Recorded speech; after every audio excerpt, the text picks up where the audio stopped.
Welcome back sa aking YouTube channel, Jeremy's TV, Manila. Like, share, and subscribe. Wala naman kung bayad ko, libre lang. Tulong mo na lang din sa kapwa mo. Alright, thank you very much po. So, ang topic natin ngayon for today's reflection o ang mabuting balita sa araw na ito. Sabi sa isang post sa Facebook, napakaganda, na kapag daw ang isda ay tinanggal mo sa tubig, ay ito ay mamamatay dahil nga inalis mo sa natural habitat.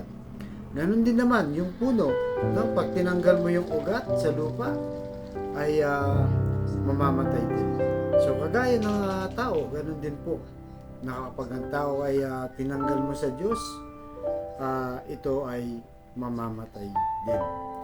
So kaya talagang dahil tayo nilikha ng Diyos na kawangis niya. So kasi ang tao kasi pagka dumarating na sa punto nga umaasenso, nagkakaroon ng kapangyarihan, doon na po natitempang tao. Ibig sabihin, dahil nasa iyo na ang lahat, kaya mo nang maniobrahin kung sinong tao dahil mapera ka na, may kapangyarihan ka pa, humihiwalay ka na sa Diyos, di ba? Kaya nagiging mayabang ka na at nagiging mapagmataas ka na. So dito parang pinapakilala mo na ang sarili mo ay talagang nasa tuktok na. No? Kaya ang tao po ay nako-confuse. Imbis na i-build up, ipagmalaki ang Diyos, no? Na sabihin galing lahat sa Kanya, mismong pagkatao niya ang inaangat niya o pinapakilala sa tao dahil sa kanyang accomplishment. Kaya sabi sa Mateo chapter 10 verse 32 to 33, ang sino mang kumikilala sa akin sa harapan ng mga tao ay kilalanin ko rin naman sa harapan ng aking Amang nasa langit.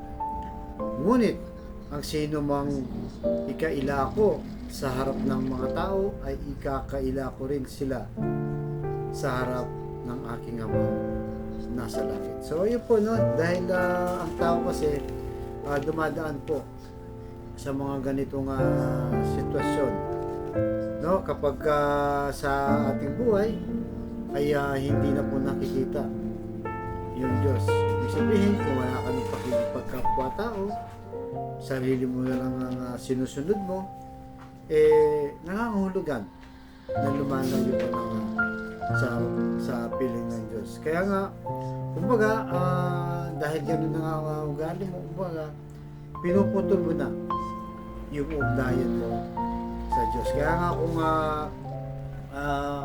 mapansin niyo po sa history ng mundo, lahat po ng tao na naging makapangyarihan, naging abusado, lahat yun ay naging mayabang sa kanilang sarili, at lahat po yun ay bumagsak dahil sa tingin nila sa kanilang sarili. Parang kumbaga, imbis na itayo yung monumento ni Lord, yung sarili nilang monumento ang kanilang tinatayo. Kaya marami po doon ang mga sumasablay, kaya nga hindi yan, hindi po yan ang kagustuhan ni Lord. Kumbaga, tayo nilalang lang para ipakilala ang ating Diyos sa lahat ng tao.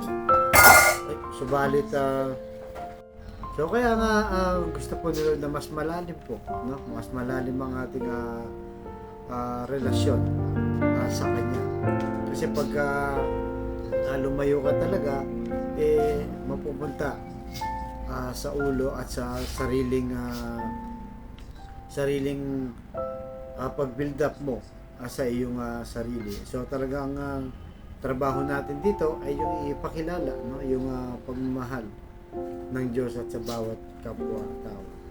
Kaya yan po ang laging ating lagay sa puso't isipan, na sana ay huwag mangibabaw anumang uri ng kayamanan, kapangyarihan na mapunta sa iyo o ipagkaloob sa iyo, tapos ay ilalagay mo lang sa iyong ulo. Yan po ang laging nating tandaan. Kaya po sa kapatid natin ngayon na nanonood sa ating vlog na may matinding karamdaman, problema po sa pamilya at problema rin sa financial. Sabayan mo ko sa napakasimpleng dasal na kung ikay maniwala at magtiwala sa ating Panginoon Jesus ay tsak yun pagkakalob sa iyo sa tamang panahon. So tayo manalangin, Lord, i-bless niyo po ang kapatid namin nanonood sa aking vlog na malubhan na po ang karamdaman. Stage 4 cancer na, Lord. Tinaningan na rin po ang kanyang buhay. At lahat po ng may karamdaman sa oras na ito. Ipuhin niyo po ang inyong mapagpagaling na kamay. Haplusin niyo po. Tanggalin niyo po ang kanilang karamdaman.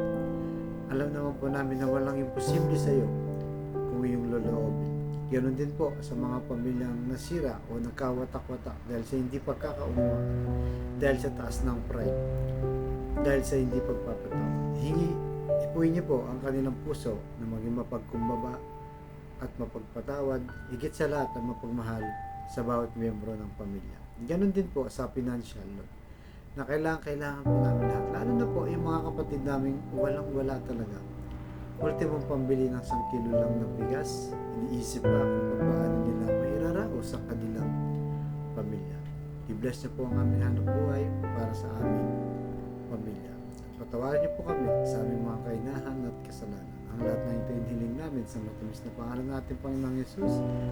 Amen. To God all be the glory sa ngalan ng Ama ng Jesus Espiritu Santo. Thank you very much po.